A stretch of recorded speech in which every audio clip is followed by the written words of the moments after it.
se puder passar para os irmãos também, aí acompanhando o estudo, eu acho que vai ser importante, porque daí, depois quem quiser levar, leva, eu acho que vai ser bom.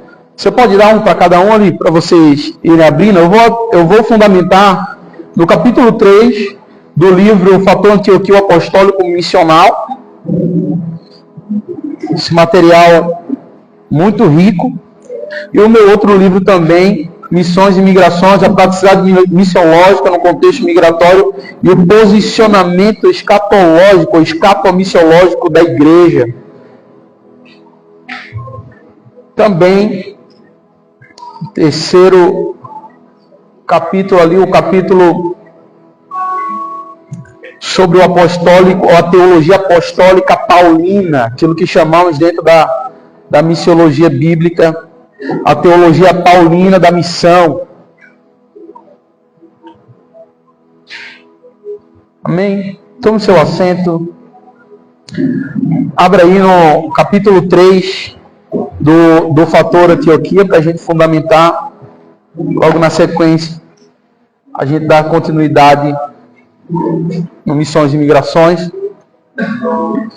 O terceiro livro está quase finalizado, que tem como objetivo exatamente essa temática: a unidade da igreja, a mentalidade apostólica da igreja, a coalizão de uma liderança apostólica, porque toda a equipe, toda a liderança que quer viver uma missão apostólica, ela precisa ter uma característica daqueles que não são não somente herdeiros dessa comissão, mas também transmitem o legado. E transmitir o legado é dar continuidade, e dar continuidade é fazer obras maiores. E quando Jesus vai dizer para o seu time apostólico, vocês farão obras maiores, ele não diz você fará uma obra maior. Ele diz, vocês farão uma obra maior. Você crê nisso? Então olhe para a pessoa que está do seu lado e diga assim, vocês farão obras maiores. É nós. É nós, é nós. E interessante, eu estava ministrando lá em Pernambuco, na minha igreja enviadora, a Igreja Batista, que me enviou há quase 7 anos atrás a estar caminhando com o apóstolo Luiz. Hoje estamos secretariando o pastor Luiz ali nas missões, dirigindo o Mevan Global, ali as missões, auxiliando a direção dos cultos ali no Mevan, e tem sido um tempo precioso. E quando Deus começou a falar comigo a respeito dessa mentalidade apostólica missional, dessa mentalidade de unidade da igreja em Cristo Jesus, a palavra ou a frase que o nosso apóstolo lá de Recife falou foi exatamente essa: é nós. E o interessante é que, de fato, o reino de Deus se move assim. Então, eu quero inclusive liberar uma palavra sobre aquilo que a nossa pastora Maquele profetizou enquanto estava ministrando aqui esse turno de adoração e oração, que nós estamos entrando em um nível de conquista da cidade. Eu quero profetizar isso sobre a palavra da pastora Maquele. Eu quero declarar, se você estiver comigo aqui profeticamente para crer, a pastora declarou que as riquezas estão sendo acessadas, não é? E eu quero declarar essa palavra: as riquezas e honras, bênçãos e glórias, nós estamos acessando isso através da igreja do Senhor aqui em Itapema. Nós acessamos isso. Como diz o pastor Juco, o pastor Juscelio, Deus está reposicionando a sua igreja e alinhando o seu exército. E quando a pastora Maquele pediu para vocês ficarem de pé, eu senti isso muito forte no meu espírito. Mas isso não é feito por um homem só. Isso é feito pelo homem coletivo. Diga o homem coletivo. E o homem coletivo é Cristo Jesus como cabeça da sua igreja. E a igreja é o corpo de Cristo. E é bem por isso que nós estamos aqui para fazer essa coalizão apostólica. Diga coalizão apostólica. Porque o apostólico de Paulo e o apostólico de Pedro, mesmo sendo diferentes, eles não são divergentes, eles são convergentes em Cristo. Porque enquanto um é chamado para judeus, outro é chamado para os gentios, todos em Cristo Jesus fomos chamados para alcançar a todos. E esse é o trabalho de uma equipe, de uma liderança apostólica missional. E é bem por isso que nós queremos fundamentar, a partir da movimentação e da fundamentação do Evangelho de Cristo, aquilo que essa igreja, o Mevan Itapema Sertão, vai viver nos próximos dias. E é bem por isso que é um tempo de formação, é um tempo de encorajamento, mas é um tempo de forjar de Cristo dentro da sua missão apostólica. Não é? No capítulo 3... eu falo sobre as estratégias missiológicas para uma igreja em missão. A missão da igreja é muito mais do que um simples programa. Na verdade, é mais do que um simples programa ou iniciativa. É o reflexo do coração de Deus pelo mundo. E o reflexo do coração de Deus pelo mundo nos traz a memória de que Jesus estava dizendo, para que o mundo reconheça que nós somos um, que eu e o Pai somos um, vocês precisam ser um. E para que o mundo reconheça e conheça Cristo, assim como a igreja é um com Cristo, automaticamente eles vão reconhecendo que o Pai é um com Cristo e no Espírito. Então não tem como uma igreja que ela vive a unidade não resplandecer ou refletir a imagem do Pai. Como? No Cristo. E como que se reflete a imagem de Cristo às nações? Refletindo a imagem da igreja às nações. Então, não é somente um programa ou iniciativa, é o reflexo do coração de Deus pelo mundo.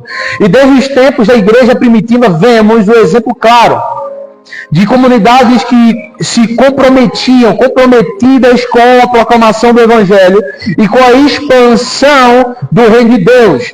Inspirados no modelo da igreja em Antioquia, oferecemos ferramentas para que as igrejas contemporâneas possam adotar uma postura missional apostólica, diga assim, missional e apostólica, alcançando tanto os contextos locais quanto os globais. Como nos ensina Jesus em João 20, 21, assim como o Pai me enviou, também vos envio. Assim como o Pai me enviou, também vos envio. Eu vou declarar mais uma vez até você entender. Assim como o Pai me enviou, eu também vos envio. Cristo te enviou do mesmo jeito que Deus enviou a Cristo. Uau! E aí você tem duas características. O envio para a morte e o envio para a vida. E não tem como viver sem antes morrer. E não tem como morrer sem antes você entregar a sua vida àquele que deu primeiro. Então a mentalidade apostólica missional é a mentalidade de alguém que está totalmente convergido àquilo que Cristo fez por nós na cruz do Calvário. Devolvendo a cultura missional da sua igreja. A igreja missional é aquela que entende que sua existência vai além de 4 paredes do templo. É uma comunidade comprometida com o discipulado e envio de pessoas a serem embaixadoras de Cristo no mundo. Você crê nisso? O apóstolo Paulo reforça essa ideia em 2 Coríntios 5:20. De sorte que somos embaixadores em nome de Cristo, como se Deus exortasse por nosso intermédio. Uau, isso é incrível. Uma das minhas especializações e pós é em relações internacionais. Eu fui convidado pelo governo haitiano para ser cônsul do Haiti. Isso foi depois de 10 anos parado aqui no Brasil, sem fazer nada, meu telefone toca. E um dos diretores da Câmara de Comércio Brasil-Haiti nos conecta com alguns ministros e presidentes lá do Haiti. E eu fico abismado. E o Espírito Santo de Deus fala através do apóstolo Luiz. Eu disse, paizão, não estou acreditando no que está acontecendo. Ele fez, eu acreditei primeiro que você. Eu fiquei 9 meses parado em Itajaí, pastora Maquele. A senhora sabe muito bem o que é parar um trem-bala em movimento. É quando Deus transiciona você de uma mentalidade individual para uma mentalidade coletiva. Eu me acordei hoje, o Espírito Santo falou comigo de madrugada. E quando eu fui convidado pelo apóstolo Luiz à sua casa, seu apartamento, eu cheguei lá, estava o meu amigo Rogério Ribeiro, o apóstolo do Nordeste, coordenador do Levando no Nordeste. Primeira vez que eu conto esse testemunho aqui, depois de 1 ano. O apóstolo fez: você quer que eu te reenvie para o Haiti? Você quer que eu te recomende novamente as nossas igrejas Mevan? Porque ele fazia isso quando eu descia sempre no Brasil, passava nas igrejas Mevan em todo o Brasil, norte a sul. Aí ele falou assim: como que eu posso te servir? Eu disse: está errada essa pergunta. Como que eu posso servir o Senhor? Aí ele fez: então faz o seguinte, assuma a direção do Mevan Global Missões. Eu bati no peito e disse assim: meu pastor, está feito, é tranquilo. O pastor Rogério falou assim: oxe, a coisa mais fácil do mundo. Ele tem de graduação a doutorado em teologia, de graduação a doutorado em missiologia, conhece o Brasil, o mundo, e tem dinheiro para fazer tudo isso. Se for preciso, ele mesmo paga os missionários todos no Mevan. E de fato eu tinha recursos, irmão, para poder investir nos nossos missionários. E não precisar estar pedindo nada para ninguém. E eu tinha recurso para ir em todas as nossas igrejas e nações. Sabe o que é que Deus fez? Por causa de uma má comunicação de um dos nossos missionários, lá da República Dominicana, e algumas outras coisas, eu disse assim: cara, eu não vou me envergonhar. Eu acredito que tem alguma coisa acontecendo. E sabe o que Deus falou para mim? O que eu tenho para fazer nas nações não é através de você, é através de vocês. Se você fizer sozinho, eu não vou forjar minha igreja coletivamente para a unidade daquilo que eu quero estabelecer sobre as nações. Você está entendendo isso? Então levante sua mão. Senhor, eu quero orar pelos meus irmãos aqui nessa manhã. Quero declarar que eles não vão viver uma liderança sozinho, um ministério sozinho, um pequeno grupo sozinho, um chamado solitário, uma vocação solitária, um ministério individual. Eles não vão viver, eles vão viver a mentalidade missional, apostólica, coletiva, o homem coletivo, a unidade da igreja. Em Cristo Jesus! Eu sinto que o céu está baixinho demais hoje aqui. E quando eu cheguei aqui, eu disse: pastor, faz sentido essa palavra aqui para vocês, para eu liberar, cara, porque talvez, né? Ele disse: eu preguei domingo passado sobre isso. Sabe o que é interessante, irmãos? De sorte que somos embaixadores de Cristo. Em nome de Cristo. O embaixador é um diplomata, alguém que foi chancelado por um reino para representá-lo em outro reino. É alguém que foi chamado por uma função específica para ser representante legal. Fala assim, legalidade. Fala assim, jurisdição. Todo embaixador, ele tem legalidade, por ser um diplomata, mas ele também tem jurisdição, porque ele é o representante do rei, do primeiro-ministro. Já identificou? Ele é o representante do rei, do primeiro-ministro de uma nação. Agora escute, essa nação e esse reino não é seu, porque o reino de Deus é nosso. O reino de Deus está em? Não está em ti. Cristo está em? Não está em ti. O Espírito de Deus habita em? Não habita em ti. Porque para você habitar em Cristo, você precisa habitar no nós. E para que Cristo habite em ti, o Espírito de Deus precisa te trazer vínculo na unidade da igreja. Práticas para estabelecer uma cultura missional, treinamento e capacitação de discípulos. É bem por isso, eu estava conversando com o pastor, eu disse: pastor, o senhor está disponível mesmo para servir a gente aqui? de tempos em tempos, vamos fazer uma reunião para a gente juntar a nossa liderança da igreja, para que eles possam entender essa mentalidade missional, apostólica, coletiva da igreja. Temos os materiais, eu estou disponível, vocês estão aqui, se preparem para aquilo que Deus vai poder fazer nos próximos dias e meses. Nós estaremos aqui disponíveis para poder servir a igreja dentro dessa compreensão, treinamento e capacitação dos discípulos. Todo cristão é chamado a ser luz do mundo e sal da terra. Mateus 5, 13 a 14. Líderes e membros da igreja devem ser treinados para viver esse chamado, entendendo que a missão não é exclusiva de pastores ou missionários, mas de todo o corpo de Cristo. Você crê nisso? Então, nós saímos de uma teoria e entramos na praticidade quando nós nos sujeitamos ao treinamento e à capacitação coletiva, tirando a exclusividade do bispado ou do episcopado da igreja somente, porque a grande comissão não foi para indivíduos, a grande comissão foi para o homem coletivo, a sua igreja. Vocês estão comigo? Então, por isso que o papel de fazer discípulos a todas as etnias, culturas, raças, tribos e nações não é somente para o pastor da sua igreja, por mais que ele é um pastor de uma outra nação, ou que tem dupla nacionalidade, ou que é um embaixador dos dois países, ou que é um representante legal, porque você tem jurisdição de legalidade.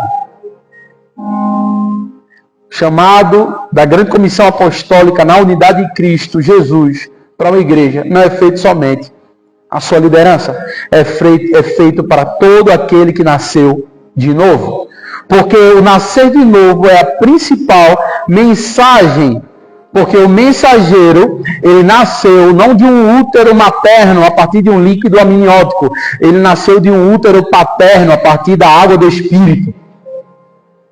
Ele nasceu com uma nova mentalidade, a partir de um novo formato espiritual dos filhos de Deus. Todo aquele que nasceu da água do Espírito se torna filho de Deus. Por quê? Porque ele foi transformado desde então, a partir da nova natureza, da nova criação que Cristo já iniciou e findará em sua plenitude.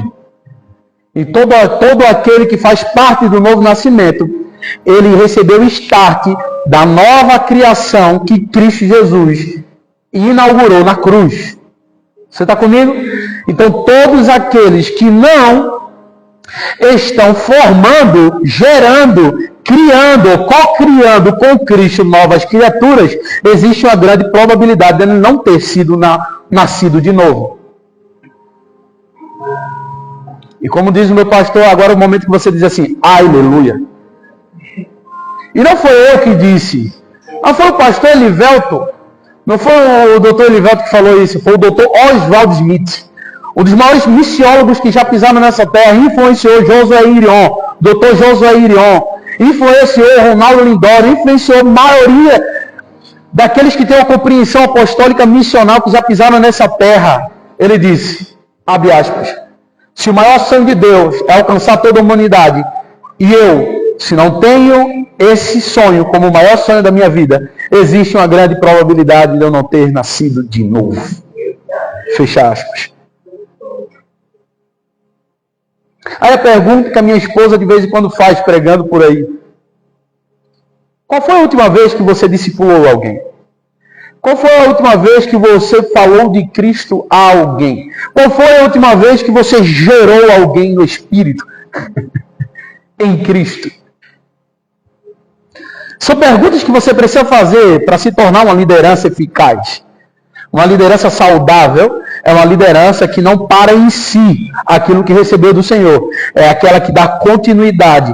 Porque, lembre-se, a coalizão apostólica missional é uma igreja em unidade em Cristo Jesus, posicionada para receber a herança daquilo que Cristo nos presenteou, como Salmos 2. As nações, as tribos, as línguas em Cristo Jesus, mas ela também dá continuidade em excelência e nobreza, honrando aquilo que recebeu. fazendo obras maiores.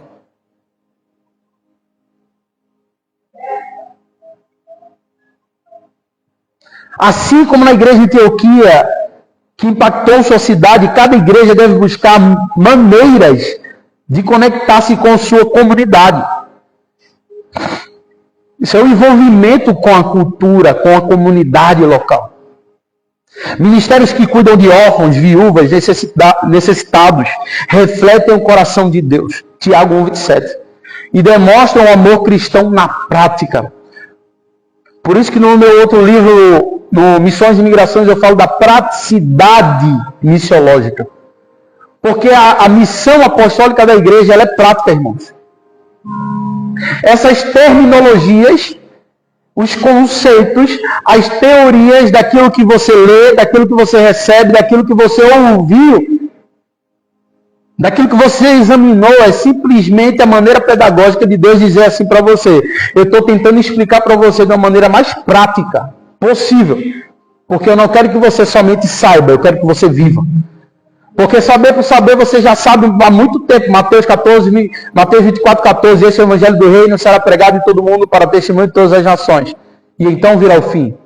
Marcos 16, 15, ide, portanto, e prega o evangelho a toda criatura. Mateus 28, 19 e 20, faça discípulo de todas as nações, batizando em nome do Pai, do Filho e do Espírito Santo. 1 Timóteo 2 e 4, prega o evangelho em tempo e fora de tempo. 2 Timóteo 4, 2, essa é a vontade de Deus, que todos sejam salvos e cheguem ao pleno conhecimento da verdade.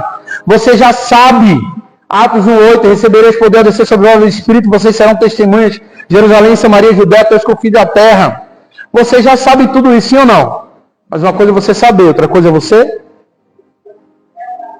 Então, quando nós comunicamos isso à igreja, e principalmente a uma liderança, nós saímos de uma fundamentação teórica para uma fundamentação prática. E a praticidade é deixar aquilo que é organizacional, teoricamente, para algo orgânico, que é fluido, que automaticamente vai cocriando a sua medida que cresce. A criação de pequenos grupos, por exemplo, quantos aqui são líderes de pequenos grupos?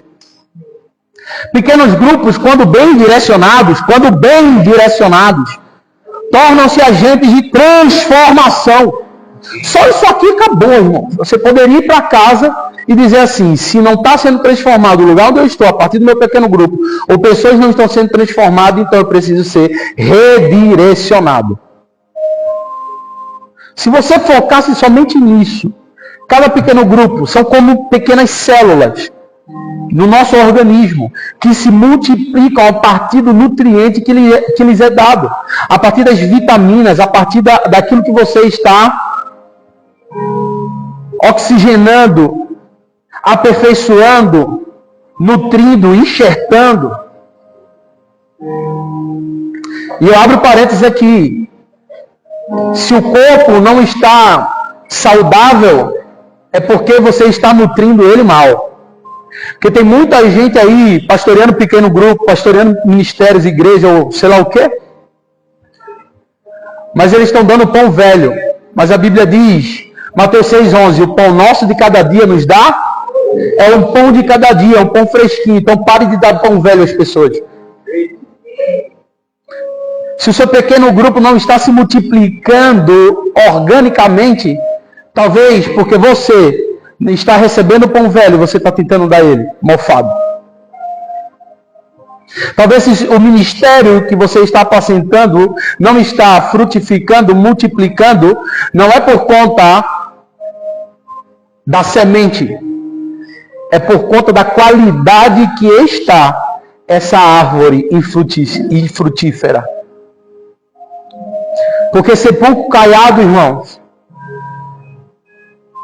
não é alguém que está vazio, simplesmente. É alguém que deixou apodrecer-se por dentro. E automaticamente aquilo que ele dá é exatamente aquilo que ele é e está. Então, irmãos, Pequenos grupos, quando bem direcionados, tornam-se agentes de transformação. Eles oferecem um espaço de crescimento espiritual e encorajam os membros a alcançarem pessoas ao seu redor com o Evangelho.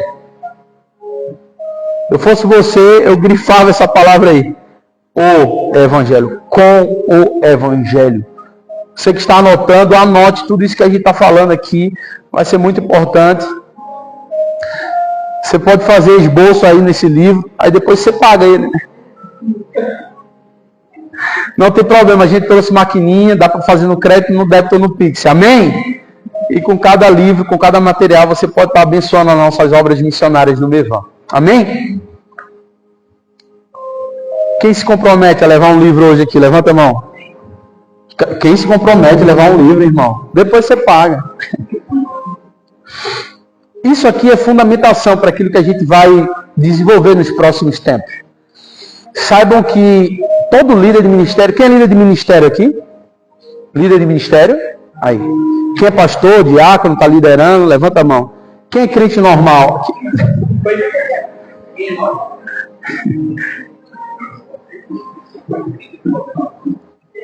Todo plantio de igreja, nós plantamos igrejas no Haiti, plantamos igreja na República Dominicana, plantamos igreja com outras línguas, outras raças, outras culturas, plantamos igrejas no sertanejo, plantei igreja transcultural dentro do Brasil, plantei 3 igrejas haitianas aqui dentro do Paraná, plantamos igrejas venezuelanas, plantamos igrejas e ganhamos muçulmanos para Jesus, árabes.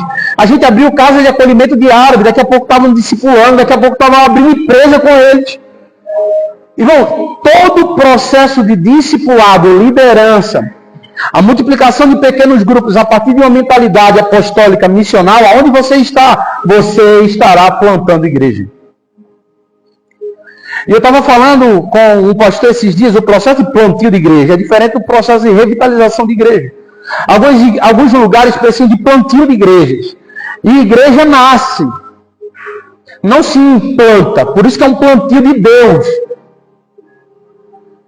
A revitalização de igreja é necessário em um outro processo, em outro aspecto, recebendo características de ferramenta de transformação de uma mentalidade para que automaticamente seja transformado a movimentação daqueles que estão ou que estavam dentro desse processo de plantio. Talvez eles não fizeram o processo de enxerto da maneira correta, não fizeram o processo de adubação da maneira correta, não fizeram o processo de regar da maneira correta, não fizeram o processo de leitura de ciclos de tempo da maneira correta. E por isso que é necessário, às vezes, a revitalização de uma igreja. Mas para revitalizar uma igreja, é necessário revitalizar uma liderança. Vocês estão comigo? Então eu falo aqui, na página 22, vocês podem acompanhar, de modelos contemporâneos de plantação de igrejas. Mas algumas características aqui podem ser utilizadas como revitalização de igreja. A plantação de igreja foi uma das principais estratégias usadas pelos apóstolos para espalhar a mensagem de Cristo. E cada nova igreja representava uma nova oportunidade de impactar vidas e transformar comunidades. Em Atos 14, 23, por exemplo, vemos Paulo e Barnabé estabelecendo presbíteros em cada igreja plantada, mostrando a importância de organização e liderança local. Então não tem como você trabalhar, obrigado meu amigo, a mentalidade apostólica missional de uma igreja, a partir da unidade de Cristo Jesus com seu Pai, sem você fazer o processo de transformação de uma mentalidade de uma liderança local. E os apóstolos tinham isso bem estabelecido dentro da sua trilha de jornada da pregação do Evangelho às cidades. Então, por isso que você vai perceber que o apóstolo Paulo e os apóstolos tinham isso como prioridade. Eles levantavam, eles focavam primeiramente na liderança de cada cidade. Por isso que Deus, ele trabalha totalmente interligado a uma mentalidade apostólica, a sua equipe apostólica missional na terra. Tanto é que quando João vai descrever aquilo que Deus estava falando para ele, Deus fala com João a partir de uma liderança local.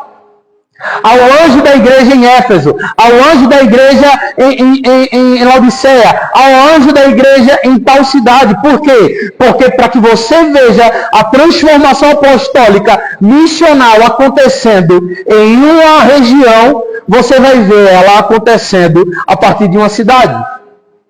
E se Deus vai fazer novos céus e nova terra, isso acontece por meio de uma liderança apostólica coletiva, coesa, que tem jurisdição e legalidade para impactar cidades.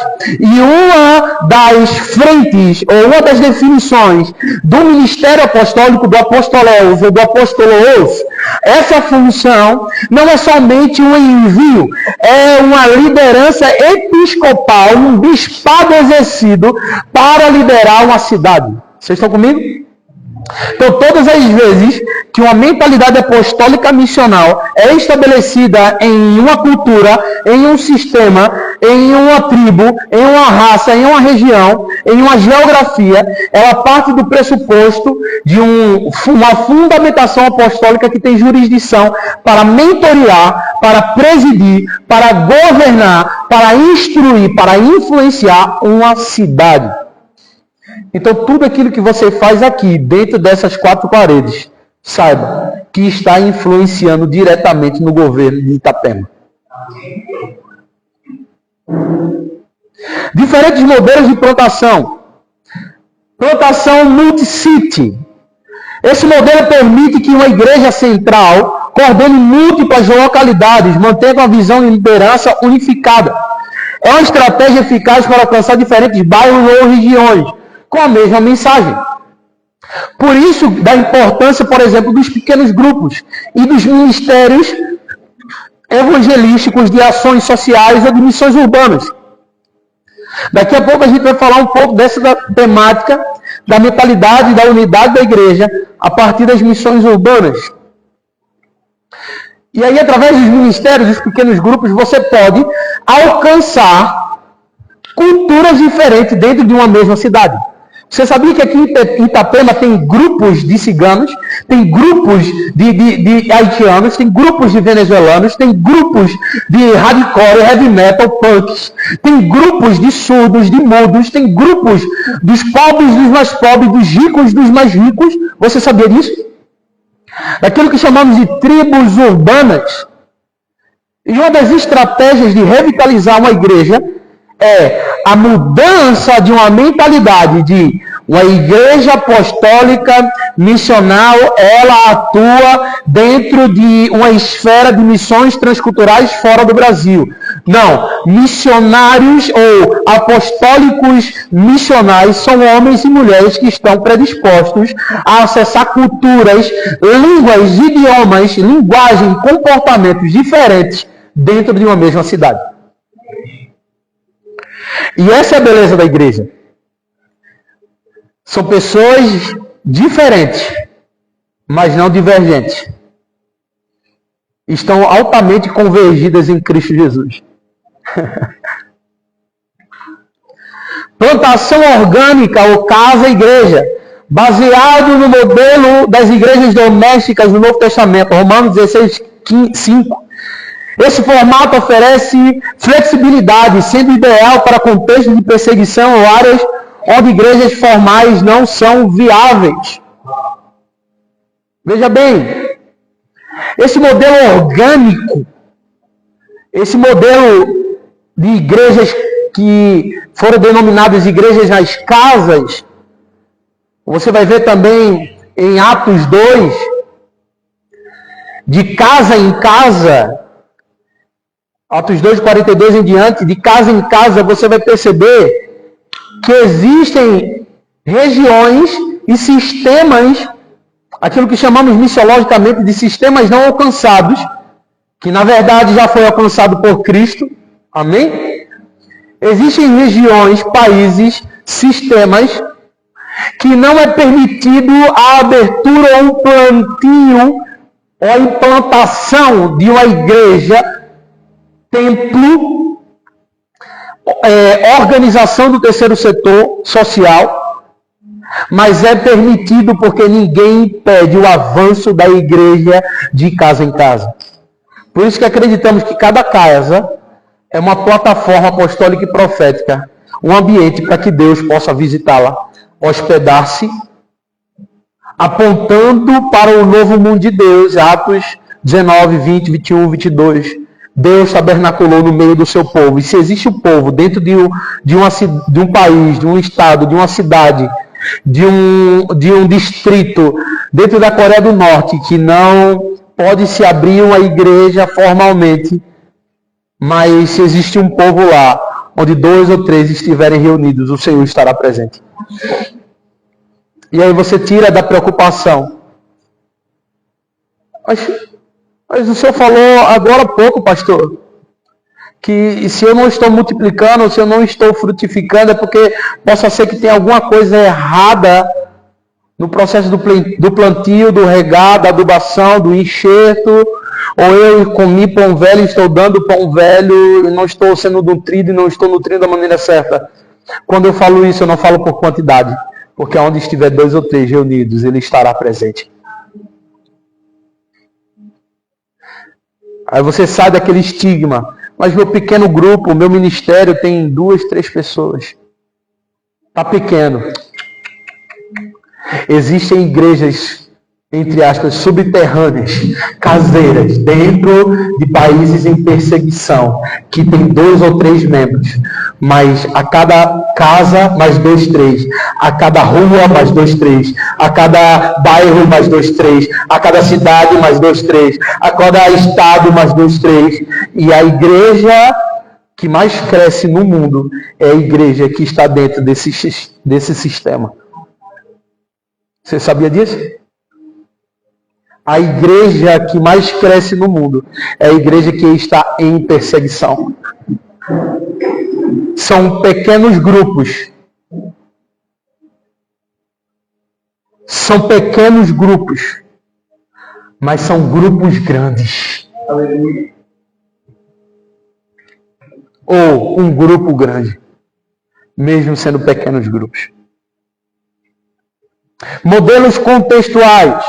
Cada contexto requer uma abordagem específica. O apóstolo Paulo adaptava a sua mensagem.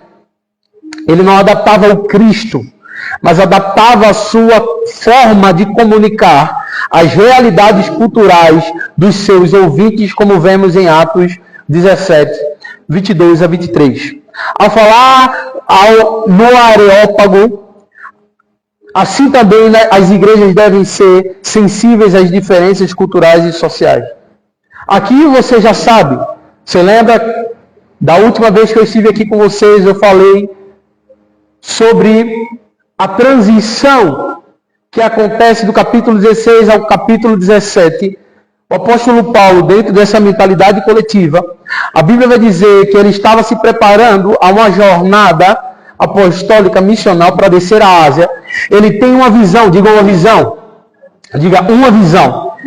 Ele tem uma visão, e toda a liderança apostólica missional, quando ela tem uma coalizão, ela tem uma unidade em Cristo Jesus, ela tem uma só visão. Vocês estão comigo? Não existem várias visões aqui.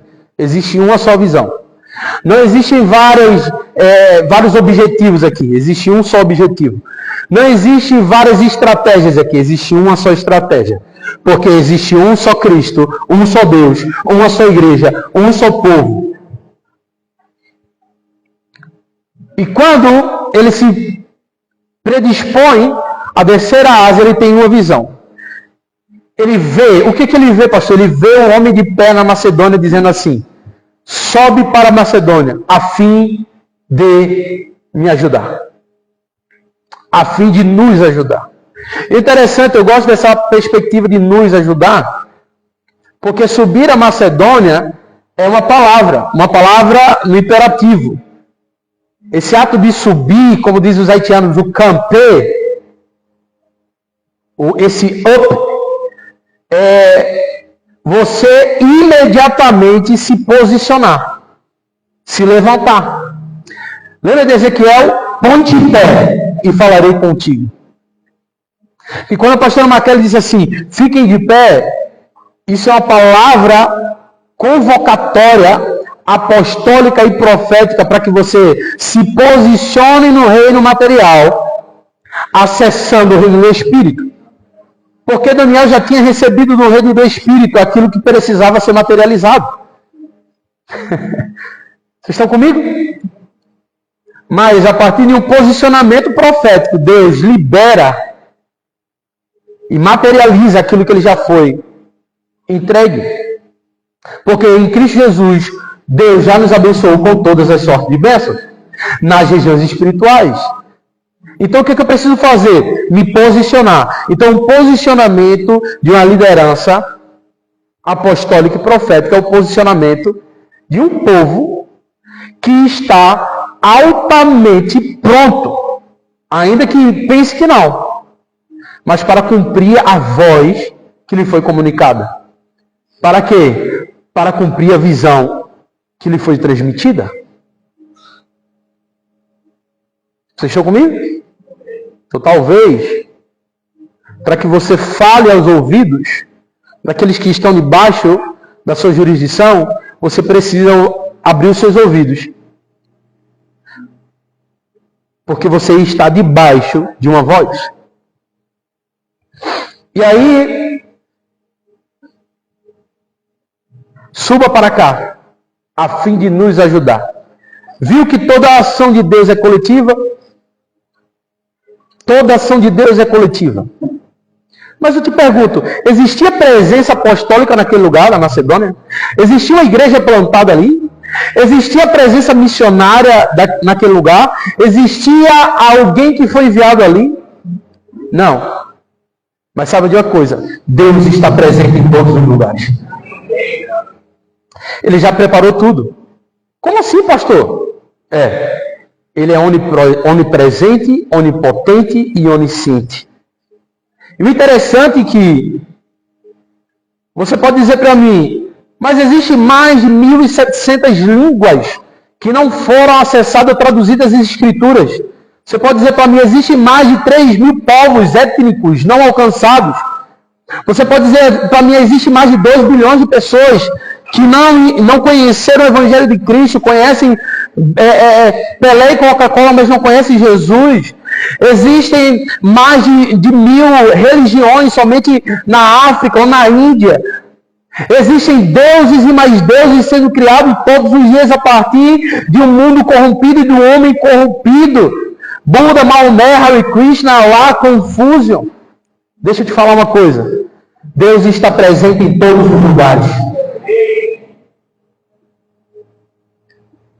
E o interessante de se pensar é Eclesiastes 3. Porque Deus implantou em todo homem o desejo pela eternidade. Em todo homem. Só que depois da queda, o homem se corrompeu, ele caiu. Esse desejo pela eternidade foi canalizado para a árvore. E ali, o tótem.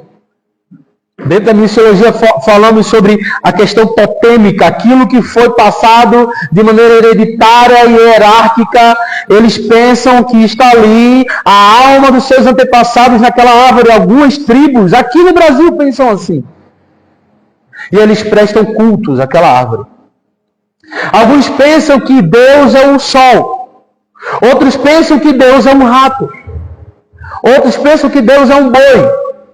Por quê? Porque o homem individual, ele foi transgressor daquilo que Deus implantou dentro dele, o eterno, unitário.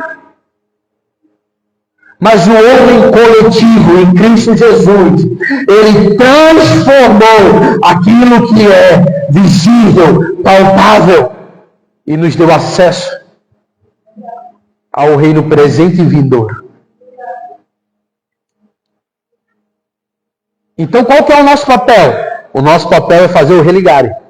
Aqueles que estão, pela transgressão, alinhados a uma eternidade sem Deus, realinharmos para uma eternidade com Deus. Esse é o papel missional apostólico da igreja. Não é chegar em alguns sistemas, culturas ou bairros ou casas aqui, enfiando o Evangelho de Cristo de goela abaixo. É redirecionar a perspectiva da visão das pessoas a Cristo Jesus e aquilo que Ele fez e fará. Equipando líderes para a plantação de igrejas. Líderes apostólicos com visão e coragem são fundamentais. Eles devem ser capacitados para superar desafios, cultivar uma eclesiologia contextual e liderar comunidades com fidelidade ao Evangelho. É o Evangelho de Cristo Jesus, ainda que transforma, que cura, que liberta, que salva, que batiza. É o Evangelho de Cristo Jesus. Não pregue o seu Evangelho. Amém. O que você está falando nos pequenos grupos? O que você está falando nos seus ministérios? O que você está falando nas lideranças? O que você está comunicando às pessoas? Ah não, pastor, é porque eu acredito que o Evangelho é assim. O outro, eu acredito que o Evangelho é assado. O outro, eu acredito que o Evangelho é cozido. Não existe seu Evangelho. O seu Evangelho só pode se tornar seu quando você se tornou nosso. Quando o apóstolo Paulo diz assim, esforçando-me para pregar o Evangelho. Porque ele vai dizer assim, ó, o nosso Evangelho é poder de Deus. O nosso Evangelho. Eu só posso dizer que o Evangelho é meu quando o meu, está no nosso. Esforçando-me para pregar o Evangelho, onde Cristo não foi anunciado. Romanos 15, 20. Existe o Evangelho. E existe o seu Evangelho. E o que você está pregando? Evangelion, evangelistês, as boas notícias de Deus. É diferente da notícia que você está dando de fofoca ao outro. Mateus 24, 14. Se você tiver coragem, na próxima aula você vem. A gente vai poder disseminar esse texto pouco a pouco. Quem estava na convenção quando eu ministrei no sábado? Amém. Ou assistiu pelo YouTube? Ah, então vai ter tempo da gente disseminar isso aqui. E eu gosto de fazer em sala de aula, porque é mais gostoso, é pedagógico. Mas se você quiser ir embora, você pode ir. Ou a gente pode ter mais um pouquinho de tempo aqui. Amém ou não amém? Missões urbanas e evangelismo contemporâneo. As cidades modernas são lugares estratégicos para o avanço do Reino de Deus, mas também apresentam desafios únicos, como Itapema. Assim como Antioquia era uma metrópole influente no mundo antigo, as cidades de hoje são centros culturais e econômicos que mudam a sociedade. O profeta Jeremias exortou o povo a buscar a paz e a prosperidade da cidade onde estavam exilados. Jeremias 29, 7. Um princípio que continua relevante para o contexto urbano. Antigamente nós orávamos, plantávamos igrejas, plantamos mais de 16 igrejas no sertão nordestino com meus pais, meus tios. Depois uma outra movimentação com as nossas igrejas locais, plantando igrejas, fulando poço, abrindo bases missionárias. Eu ainda era criança, adolescente, irmãos. Tenho calos nas minhas mãos até hoje, porque eu gastava meu tempo no plantio de igrejas, cavando batistério, não sei porquê. E o Espírito Santo falando comigo, você está cavando a sua própria cova. E eu gostava, irmão, de cavar a parte do batistério. E a gente orava, Deus, prospera esse lugar, traz vida ao sertão, manda a tua água, a tua chuva, traz empresas, etc. E a gente fazia essa oração. Hoje eu entendo, nós entendemos que existem sertões áridos, secos, desérticos, mas a presença apostólica e profética de Deus está lá. Enquanto em grandes metrópoles precisa de um toque de avivamento do Senhor. A prosperidade do lugar não é determinada pelo seu PIB, nem pelo seu IDH, A prosperidade de um lugar é identificada a partir pela presença que está lá. Eu estava conversando na mesa, agora há pouco, sobre prosperidade, não é? Eu falando para os meninos, Provérbios capítulo 28, acredito, versículo 14. Alguém pode abrir para mim? Por quê? Porque a transgressão é o bloqueio da prosperidade de um lugar ou de uma pessoa. Quer ver? Está no telão? Provérbios 28, 13. Quem encobre suas transgressões jamais prosperará.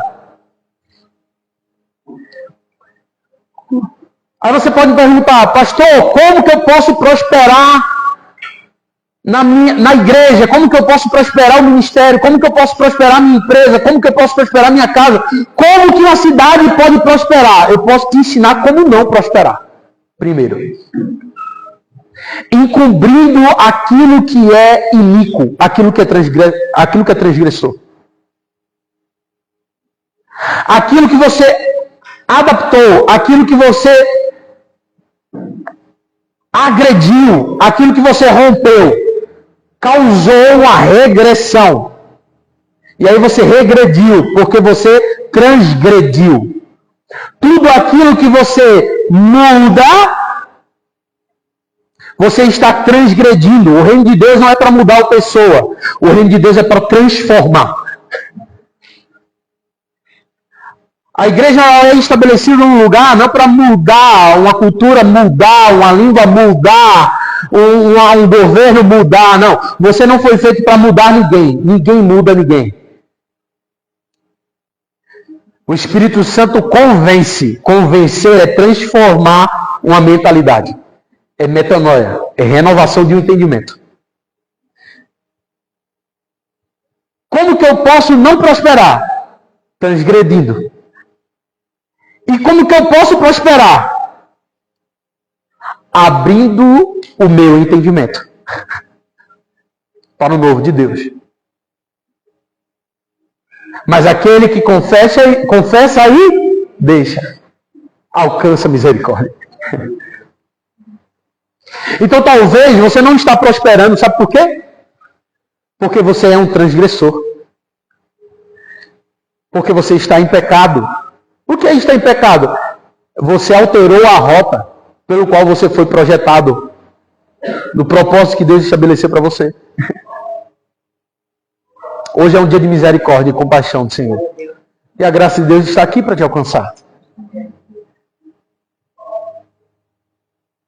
Estamos aqui reunidos num só lugar, acreditando que a presença de Deus está aqui. E eu tenho certeza que Deus está falando com você. Aí, agora, enquanto Ele está comunicando com nós.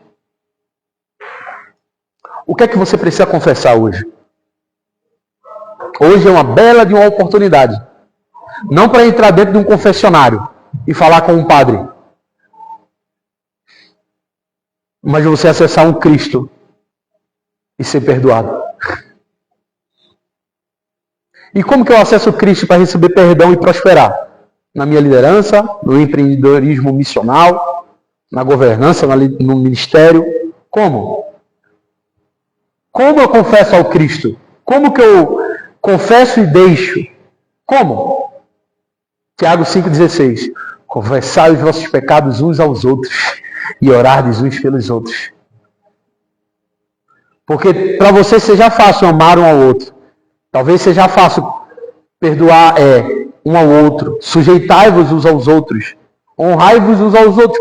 Talvez para você seja fácil. Agora, confessar pecado uns aos outros é aquilo que você precisa fazer hoje. Porque uma liderança que ela não tem confiabilidade uns aos outros, ela não está apta para a coalizão e a unidade apostólica missional da igreja. Obrigado.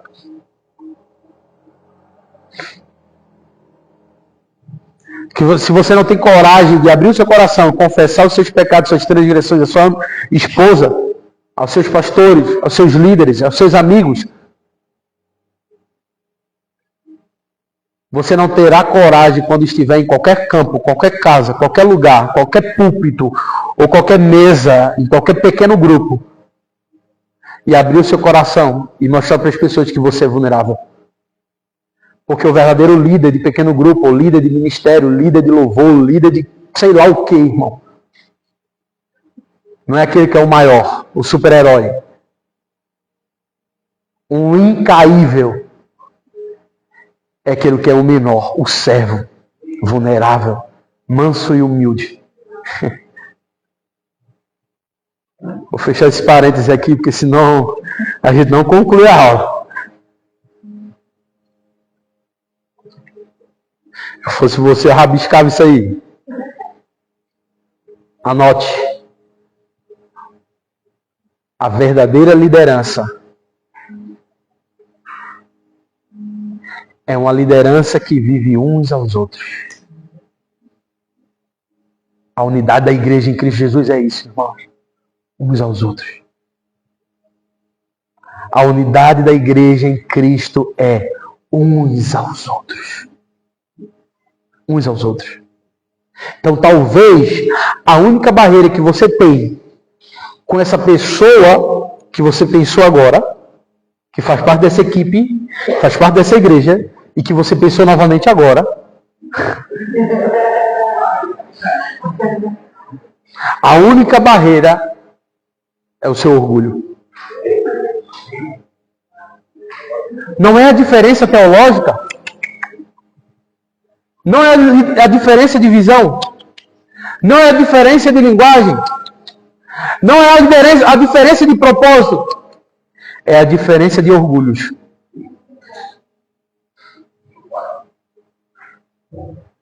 Então hoje é uma baita de uma oportunidade de você pegar o óculos do seu irmão e colocar nos seus olhos. Como que eu prospero, pastor? Na liderança, no ministério, nos negócios.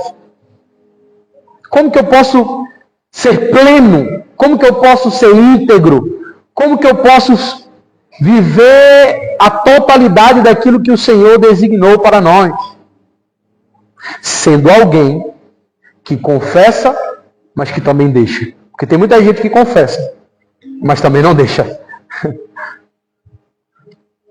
Desafio das missões urbanas. Secularismo e pluralismo religioso. Não, você não tem isso. É só a cidade Itapema que tem. Não. As cidades são marcadas por uma diversidade de crenças e pela indiferença espiritual. Estratégias de evangelismo relacional e apologética, como as usadas por Paulo em Atos 17, podem ajudar a alcançar os céticos. E aí eu queria aplicar Atos 17 não como uma ferramenta missiológica e apostólica para que você utilize, como diz o livro Fator Melquisedeque, Deus preparado para o mundo e o mundo totalmente preparado para Deus.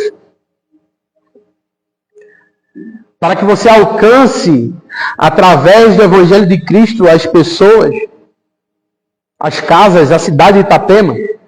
Eu quero que vocês façam uma análise para dentro de Atos 17. Porque talvez o altar ao Deus escolhido, porque é assim, não que o mundo vive, é assim que você está. É assim que nós estamos. Não, pastor, como assim? Tá louco? Desconhecido? Nem Deus, nem os meus irmãos. Eu tenho certeza que tem pessoas aqui que você nunca foi na casa dela. Ou que elas nunca foram na sua casa. E isso é um dos pequenos fatores que poderíamos abrir aqui. É que eles vivem a vitória, a conquista, mas não vivem as lágrimas e as batalhas. Nós precisamos de uma equipe, de uma liderança, assim como Cristo viveu. Gente que pode chorar quando ele está chorando e se alegrar quando ele se alegra. A verdadeira equipe é uma equipe que está contigo no deserto e na terra que emana leite e mel. A unidade da igreja é representada por irmãos que quando o armário, muitas vezes, lá em Pernambuco, lá no Nordeste ou lá no Haiti, a gente abria a porta do armário e tinha uma barata de perna cruzada lá dizendo: tem nada aqui para mim, cara, quem tem lá para tu.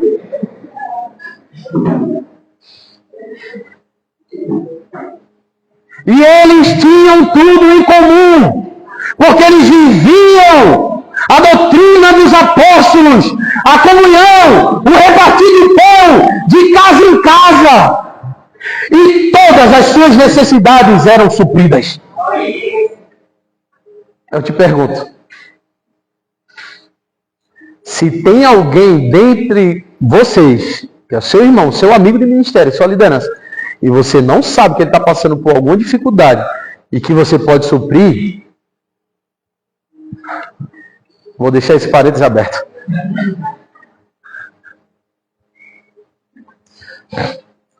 Porque talvez, para mostrarmos um Deus conhecido nas nações, precisamos demonstrar um irmão que é conhecido por mim. Anota isso. E depois me passa, pelo amor de Deus. Talvez, para nós demonstrarmos ou apresentarmos um Deus que seja conhecido nas nações, eu preciso conhecer o meu irmão. Sabe o que é conhecer o meu irmão? Entranháveis afetos, como o apóstolo Paulo vai dizer. Entranháveis afetos. É aquilo que está aqui, está aí. E aquilo que está aí é transferido aqui. Conhecer a intimidade. E nós precisamos de intimidade com Deus. E o conhecimento dos nossos irmãos. E o melhor lugar de intimidade é o lugar da oração. Por isso que é. E eles oravam uns pelos outros.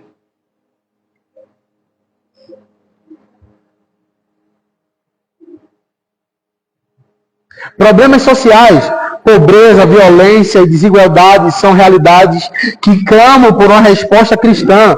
Jesus nos chama a ser agentes de justiça e compaixão. Mas não é só com aqueles que estão lá fora, precisa acontecer isso com aqueles que estão de dentro. Amém? Como em Lucas 4,18, onde ele anuncia que veio para proclamar a libertação aos cativos e restaurar a vista aos cegos. Lembra? Recitando Isaías 61. Que o Espírito do Senhor está sobre mim e ele me ungiu para. Que todas as vezes que Deus quer fazer algo no indivíduo é porque tem a ver com o coletivo. Levar curas aos enfermos, libertação aos cativos, proclamar o ano aceitável do Senhor. Aí versículo 4, versículo de transição. E edificarão uma casa. Versículo 1 ao versículo 3. Versículo 4, versículo de transição. 7 versículos. Versículo 5 ao versículo 7. Que você vai ver? A prosperidade. A prosperidade. Quer ver a prosperidade de uma liderança? Profética, missional. Vocês terão lavradores nas suas terras. Você recebe isso? Você terá vinhateiros para suas vinhas. Você recebe isso? Vocês terão pastores para apacentar os seus rebanhos. Você recebe isso? Vê lá depois. Versículo 5, versículo 6. Você vai ser um grande empresário. Um grande empreendedor. Um grande líder. De ministério, de negócio. Tudo é uma coisa só, irmão. Você recebe isso? Você vai prosperar. Isso não é palavra motivacional. Você vai prosperar não é palavra motivacional. Você vai prosperar quando? Quando você perceber que aquilo que Deus entregou para você não é seu. Só passa por você. Tanto é que essa unção que desce para desatar o profético, do versículo 3, é a unção que desce para desatar negócios, do versículo 5 ao 7. É a mesma unção. E ele vai dizer assim, enquanto você tiver com vinhateiros nas suas vinhas, olha isso. Enquanto você tiver trabalhadores para suas terras, uau. Enquanto você tiver pastores para os seus rebanhos, extraordinário. você será sacerdote e ministro do Senhor. Como assim, pastor? Eu vou ser pastor ou empresário? Eu vou ser missionário ou eu vou ser milionário? Eu vou ser sacerdote ou eu vou ser profeta? Quem disse para você que são coisas diferentes?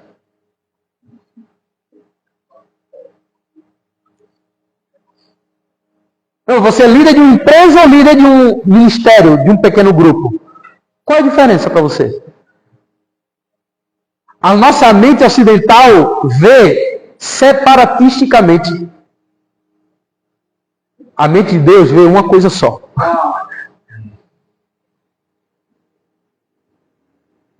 Enquanto você estiver ministrando a Deus, Deus entregará pessoas para ministrar a você. Enquanto você estiver sendo sacerdote para Deus, você também será um sacerdote para as pessoas. Enquanto você estiver administrando as coisas de Deus, de uma maneira boa, certa, saudável, automaticamente tudo aquilo que vem à sua mão, você vai ser um sábio administrador. Você está comigo? E aí ele vai finalizar dizendo, depois de tudo isso, uma liderança empreendedora, uma liderança missional diante de Deus, diante das pessoas. Aí ele vai finalizar dizendo, e você vai prosperar com a riqueza das nações. No lugar da vergonha, dupla honra. Leia lá depois. Você está comigo? Amém. Pastor, como que eu posso prosperar nessa liderança? A partir da unidade da igreja. Como que eu posso prosperar nessa visão apostólica, nessa colisão? Como? É você identificando no seu entendimento o equilíbrio no todo. Porque talvez a sua mente até hoje vivia dicotomia, coisas separadas. Mas no reino de Deus, vivemos uma só mente, porque somos um só corpo. Enquanto as pobrezas estiverem existindo, é porque eu estou pobre no meu entendimento. Porque você olha para o Haiti, como no jogo de ontem, e você pode ver a derrota do Haiti. Eu não. Eu vi a vitória do Haiti naquele lugar. Sabe por quê? Porque o mundo pôde ver o Haiti diferente. Você sabe que aqueles jogadores do Haiti nunca pisaram no Haiti? Eu sei o que é terremoto no Haiti, irmão. Eu sei o que é furacão, eu sei o que é guerra. Eu sei o que é perseguição naquele lugar. Eu passei por lugares que vocês não têm noção. Eu vi entrar num orfanato e crianças disputando papelão para comer.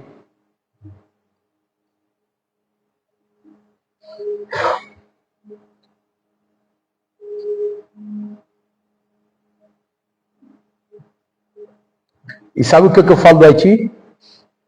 O Haiti é lindo. O Haiti é do Senhor. O Haiti é banhado pelo Mar do Caribe. O Haiti é próspero. Tem homens de Deus. A presença de Deus está lá. Ah, mas é o PIB mais baixo. Mas é próspero. Ah, mas é o IDH mais baixo do mundo. Mas é próspero. Ah, mas tem terremoto, furacão e guerra civil. Mas é próspero. Ah, mas é o país mais órfão do mundo. Se tornará um pai para as nações. O que você precisa fazer é simplesmente mudar a forma como que você vê. Porque se você olhar para Itapema ou para o Brasil, acabou, não tem mais jeito para o Brasil. Aí você vai profetizar a partir dessa perspectiva. Não tem mais jeito mais no meu pequeno grupo, meu ministério, minha igreja, meu departamento. Você já começou errado, não é seu, é de Deus. E aquilo que é de Deus prospera. Agora aquilo que é seu, você faz da sua própria maneira. Como que você enxerga a liderança? Como você enxerga a liderança local dessa igreja? Porque a forma que você enxerga a liderança é a forma que você está atuando. Então, quando você vê alguma complexidade dentro de uma liderança apostólica, sabe onde está a solução? Diga assim, em mim. Não tem coragem? Diga assim, em mim. Bata no peito e diga assim: a solução está em mim. Diga assim: a solução está em nós. Então, quando você vê uma tomada que está com falha, você vai esperar a tesouraria da igreja, a presidência da igreja consertar, ou você vai propor uma solução para aquilo? Quando você vê um cabo faltando, você vai esperar a liderança da igreja, porque você entrega seu dízimo, consertar, ou você vai propor uma solução? Quando você vê alguma dificuldade numa estrutura eclesiológica ou numa estrutura administrativa, você vai acusar ou você vai consertar? Porque o reino de Deus não é feito de críticos. O reino de Deus é feito de sábios administradores. Sábios construtores são homens que veem a complexidade, o caos, ou até mesmo ruína. Eles se enchem de compaixão e eles vão resolver. Lembra de Neemias? Quando ele soube das notícias que o muro estava caído, que a cidade estava arruinada, o que é que ele fez? Ele não saiu fofocando para outro líder do ministério, para o líder da célula, para outro irmão, dizendo assim: você viu, cara, o louvor como estava ruim, como estava feio. Você viu, ó, como que estavam as cadeiras. Você viu como que estava, cadê o dinheiro? Você viu como que estava o Ministério da Infância? Você viu como que estava o departamento tal? Não! Não fez isso, não! Ele se encheu de compaixão! Ele bateu no peito e foi lá resolver o problema.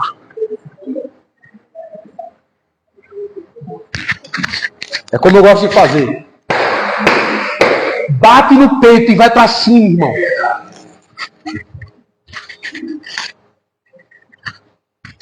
O Haiti está em ruína. Todo mundo foi embora. Os missionários, a ONU vai embora. Os médicos, as ONGs, as empresas. Mas nós acreditamos na restauração desse país. Amém.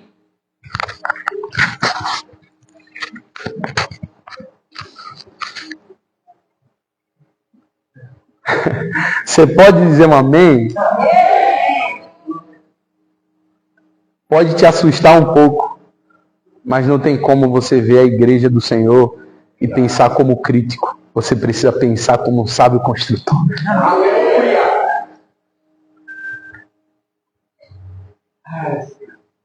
Pode te assustar, mas não se deixe não ser assustado por dentro. Quando você vê uma complexidade, uma dificuldade, um desafio no meio da igreja. Quando tiver um desafio, irmão, aqui nessa igreja, a primeira pessoa que tem que se levantar e dizer assim: eis-me aqui, não é ninguém. São os líderes. Os líderes precisam se posicionar. E a posição não é ele ali. Que aí você está enviando o outro. É eis-me aqui, não ele ali. A responsabilidade apostólica missional é uma responsabilidade coletiva. Não é terceirização. É unitário. É um só homem edificando uma só casa. Talvez você não está prosperando, porque você não está com a prioridade da prosperidade da casa de Deus. Porque aquele que presta ao órfão, empresta a Deus. Aquele que tem a responsabilidade de cuidar do órfão, da viúva, do imigrante, das necessidades. Aquele que está prosperando, ele não está transgredindo. E você está roubando ao Senhor dos dízimos e das ofertas. Acho que eu nem tenho mais tempo, né? Que pena. Vamos ver se você tem coragem de voltar na próxima aula. Vamos ver se você... é tão difícil, irmão, que você vê que... Você pensou assim... eu não vou levar nenhum livro. Não vou levar o livro, não. É muito dinheiro para mim. Você nem sabe qual que é o valor. Viu o que é mente e escassez? Sabe por que você não é um dizimista? Sabe por que você não está dizimando e ofertando? Eu falei alguma coisa contigo, pastor, sobre isso? Não, né? Porque depois vão dizer assim, eu acho que o pastor está fofocando lá, dizendo para o profeta dizer o que é que tem que...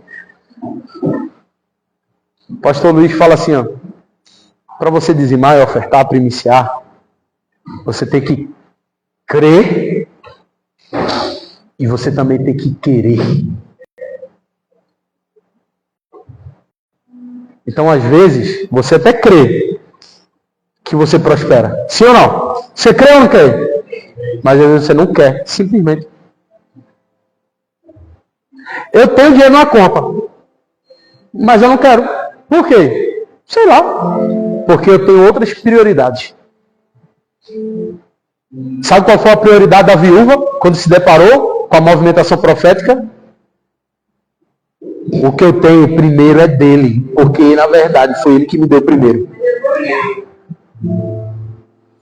Viu a mentalidade de escassez? Mas se eu fizer, te der, eu vou morrer. Ele, viu, vá, seguinte, ei, faz primeiro para mim. Porque quem te deu primeiro foi eu. Por isso que precisamos ser pedagógicos nos dízimos, nas ofertas. Porque talvez você não prosperou porque a sua mentalidade de liderança é uma mentalidade corrompida. Um dia desse eu cheguei numa empresa, aqui em Bombinhas, com esse mesmo livro. Aí eu levei, poxa, vou apresentar a plataforma de missões, vou levantar as pessoas para apadrinhar. Tem um monte de empresário lá. Vai ser bênção. Vamos arrecadar pelo menos uns R$500 ali para a gente mandar para os nossos missionários na África, no Haiti. Agora, irmão, esse mês. Eu cheguei e eu fiz assim, ó. Faz o seguinte, gente. Leva os livros todinho. É de vocês. Sabe por quê? Porque melhor é dar do que receber. Um dia desses fizeram um cálculo lá no IF, um curso, de quanto que a gente tinha investido no Haiti. A gente chegou no número de 3 milhões. Eu disse, cadê esse dinheiro que eu não vi? Queria ele agora. Mas aquilo que é meu não é meu, é nosso. E aí nós somos rios que correm, irmãos. Eu poderia dar esse material. Isso é um exemplo, irmãos. Mas a gente não pode dar mais. A gente precisa ensinar mais.